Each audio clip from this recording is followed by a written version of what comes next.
Reels ಹುಚ್ಚು Bigg Boss ರಜತ್ಗೆ ಮತ್ತೆ ಸಂಕಷ್ಟ.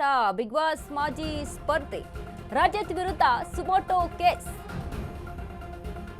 ರೀಲ್ಸ್ ಹುಚ್ಚು ಬಿಗ್ ಬಾಸ್ ರಜತ್ಗೆ ಸಂಕಷ್ಟ. ಬಿಗ್ ಬಾಸ್ ಮಾಜಿ ಸ್ಪರ್ಧಿ ರಜತ್ ವಿರುದ್ಧ ಸುಮೋಟೋ ಕೇಸ್. ಕವರ್ನಲ್ಲಿ ಪೆಟ್ರೋಲ್ ತುಂಬಿ ಅದಕ್ಕೆ ಪಟಾಕಿ ಅಂಟಿಸಿ ಸ್ಫೋಟ. ಹೆಲ್ಮೆಟ್ ಧರಿಸದೆ ಬುಲೆಟ್ ಓಡಿಸಿದ ಬಿಗ್ ಬಾಸ್ ರಜತ್. ಕೆಜಿಎಫ್ ಸಿನಿಮಾದ ಡೈಲಾಗ್ ಬಳಸಿ ರೀಲ್ಸ್ ಮಾಡಿದ ರಜತ್. ವಿಡಿಯೋ ವೈರಲ್ ಬೆನ್ನಲ್ಲೇ ಸ್ಥಳ ಪರಿಶೀಲನೆ ನಡೆಸಿದ್ದ ಪೊಲೀಸರು. ರಾಮನಗರ ಜಿಲ್ಲೆಯ ಕಗ್ಗಲಿಪುರ ಪೊಲೀಸ್ ಠಾಣೆಯಲ್ಲಿ ಎಫ್ಐಆರ್.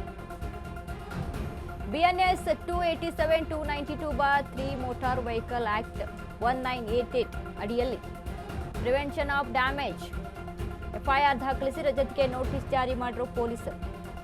ಪದೇ ಪದೇ ಹುಚ್ಚು ಸಾಹಸ ಅರೆಸ್ಟ್ ಆಗ್ತಾರಾ ಬಿಗ್ ಬಾಸ್ ರಜತ್? ರೀಲ್ಸ್ ಹುಚ್ಚಿಗೆ ರಜತ್ಗೆ ಮತ್ತೆ ಸಂಕಷ್ಟ ಇದೀಗ. ಬಿಗ್ ಬಾಸ್ ಮಾಜಿ ಸ್ಪರ್ಧಿ ರಜತ್ ವಿರುದ್ಧ ಸುಮೋಟೋ ಕೇಸ್ ದಾಖಲಾಗಿದೆ. ಮತ್ತೆ ಕವರ್ನಲ್ಲಿ ಪೆಟ್ರೋಲ್ ತುಂಬಿ ಅದಕ್ಕೆ ಪಟಾಕಿ ಅಂಟಿಸಿ ಸ್ಫೋಟ.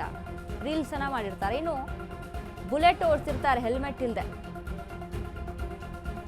ರೀಲ್ಸ್ ಮಾಡಿರ್ತಾರೆ, KGF ಸಿನಿಮಾ ಡೈಲಾಗ್ ಅನ್ನ ಹಾಕೊಂಡು. ವಿಡಿಯೋ ವೈರಲ್ ಆದ್ಮೇಲೆ ಪೊಲೀಸರು ಪರಿಶೀಲನೆ ನಡೆಸಿದಾಗ ರಾಮನಗರ ಜಿಲ್ಲೆಯ ಕಗ್ಗಲಿಪುರ ಪೊಲೀಸ್ ಠಾಣೆಯಲ್ಲಿ ಎಫ್ಐಆರ್ ದಾಖಲಾಗಿದೆ. BNS ಆಕ್ಟ್ ಅಡಿಯಲ್ಲಿ ಇದೀಗ ಎಫ್ಐಆರ್ ದಾಖಲಾಗಿರುವಂಥದ್ದು. Prevention of damage public property act ಅಡಿಯಲ್ಲಿ ಪ್ರಕರಣ ದಾಖಲು. ಎಫ್ಐಆರ್ ದಾಖಲಿಸಿ ರಜತ್ಗೆ ನೋಟಿಸ್ ಅನ್ನು ಜಾರಿ ಮಾಡಿದ್ದಾರೆ ಪೊಲೀಸರು. ಈ ಹಿಂದೆನೂ ಸಹಿತ ರಜತ್ ಲಾಂಗ್ ಪ್ರದರ್ಶನ ಅನ್ನುವಂಥ ವಿಚಾರಕ್ಕೆ ಸಂಬಂಧಪಟ್ಟಂತೆ ಕೇಸ್ ದಾಖಲಾಗಿರುತ್ತೆ. ಮೇಲಿಂದ ಮೇಲೆ ರಜತ್ ಸುದ್ದಿಯಲ್ಲಿರುವಂಥದ್ದು. ಈ ರೀತಿಯಾಗಿ ಮೇಲಿಂದ ಮೇಲೆ ಒಂದೊಂದಲ್ಲ ರೀಲ್ಸ್ಗಳನ್ನ ಮಾಡ್ಕೊಂಡು ಸುದ್ದಿ ಆಗ್ತಾರೆ. ಅಂದರೆ ಈ ಹಿಂದೆನೂ ಸಹಿತ ಲಾಂಗ್ ಪ್ರದರ್ಶನ ಆಗಿದೆ ಅನ್ನುವಂಥ ವಿಚಾರಕ್ಕೆ ರೀಲ್ಸ್ ಮಾಡಿರ್ತಾರೆ, ಒಂದು ಲಾಂಗನ್ನು ಹಿಡಿದುಕೊಂಡು. ಆ ವಿಚಾರಕ್ಕೂ ಕೂಡ ಕೇಸ್ ದಾಖಲಾಗುತ್ತೆ. ಅದಾದ ಮೇಲೆ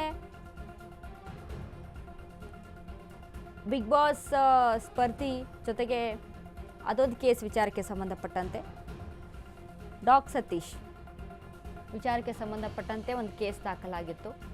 ಇನ್ನು ಅದಾದಮೇಲೆ ಮತ್ತೆ ನೋಡಿ, ಕವರ್ನಲ್ಲಿ ಪೆಟ್ರೋಲ್ ಹಾಕಿ ಸ್ಫೋಟ ಮಾಡೋದ್ರ ಜೊತೆಗೆ ಮಾಡಿರುವಂಥ ಒಂದು ರೀಲ್ಸ್, KGF ಡೈಲಾಗನ್ನು ಹಾಕ್ಕೊಂಡು ಇನ್ನು ಬುಲೆಟನ್ನು ಓಡಿಸಿದ್ದಾರೆ ವಿತೌಟ್ ಹೆಲ್ಮೆಟ್ಟು ಅನ್ನುವಂಥದ್ದು. ಸೆಲೆಬ್ರಿಟೀಸ್ಗಳಾಗಿದ್ದರಿಂದ ಎಲ್ಲರೂ ಕೂಡ ಕ್ಯಾಚ್ ಮಾಡ್ತಾರೆ. ಅಂದರೆ ಎಲ್ರಿಗೂ ಕೂಡ ಬೇಗ ವೀಕ್ಷಣೆ ಆಗುತ್ತೆ ಈ ಥರದ ವಿಡಿಯೋಸ್ಗಳನ್ನ ಮಾಡಿದಾಗ. ಹೀಗಾಗಿ ಈಗ ಸೆಲೆಬ್ರಿಟಿ ಅಂತ ಅಂದಮೇಲೆ ಒಂದಿಷ್ಟು ಫಾಲೋವರ್ಸ್ ಇರ್ತಾರೆ, ಅವ್ರನ್ನ ನೋಡಿ ಕಲಿತಾ ಇರ್ತಾರೆ, ಅವ್ರ ರೀತಿಯಲ್ಲೇ ಮಾಡ್ತಾ ಇರ್ತಾರೆ. ಈಗ ಅಭಿಮಾನಿಗಳು ಒಂದಿಷ್ಟು ಹುಚ್ಚ ಅಭಿಮಾನಿಗಳು ಅಥವಾ ತುಂಬ ಪ್ರತಿಯೊಂದು ಹೆಜ್ಜೆನೂ ಫಾಲೋ ಮಾಡುವಂಥವ್ರು ಇರ್ತಾರೆ ಅಭಿಮಾನಿಗಳು. ಅಂಥ ಅಭಿಮಾನಿಗಳು ಕೂಡ ಈ ಥರದ ಫಾಲೋ ಮಾಡುವಂಥದ್ದು ಹೆಚ್ಚಾಗಿರುತ್ತೆ ಅನ್ನುವಂಥ ವಿಚಾರಕ್ಕೆ